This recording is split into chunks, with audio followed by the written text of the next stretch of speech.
Kita beralih ke informasi komoditas. Harga batubara kembali menguat di topang kabar baik dari Vietnam yang menunjukkan konsumsi batubara di negara tersebut mengalami peningkatan. Sementara harga emas semakin tenggelam, terdampak sentimen negatif makroekonomi dari Amerika Serikat dan juga China.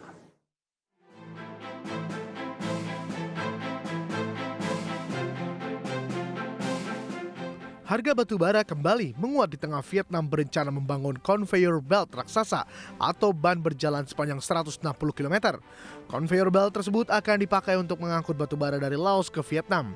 Langkah ini diambil sejalan dengan terus melonjaknya permintaan batubara di Vietnam. Kabar ini pun ikut mendongkrak harga batubara di tengah banyaknya sentimen negatif. Di penutupan perdagangan Rabu waktu setempat, harga batubara kontrak Juli di pasar ICE Newcastle ditutup di posisi 141,85 dolar Amerika per ton, naik 1,98%. Penguatan ini berbanding terbalik dengan hari sebelumnya di mana harga batubara jatuh 3,23%.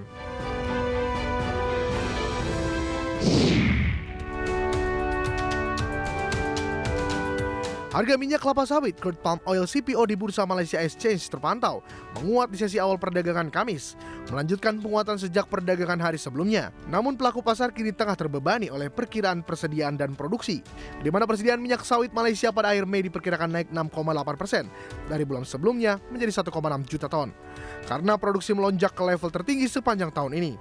Melansir definitif, harga CPO pada sesi awal perdagangan naik 0,75% ke posisi Rp3.345 Malaysia per ton.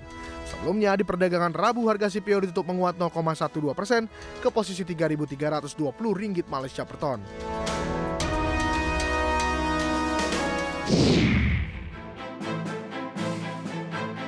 Emas tenggelam di telan kabar buruk dari China dan Amerika Serikat. Di perdagangan Rabu, harga emas di pasar spot ditutup di posisi 1.939,63 dolar Amerika per troy ounce, koreksi dalam 1,18%.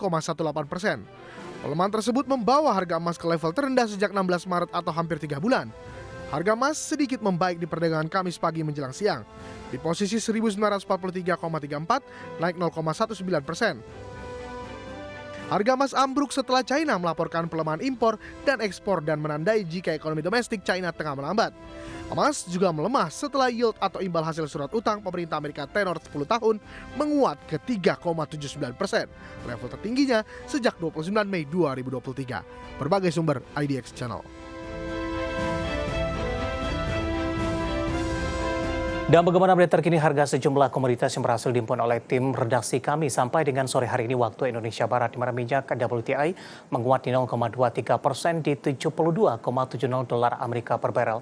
Nikel melemah cukup dalam di 1,11% di 21.221,50 dolar Amerika per metrik ton.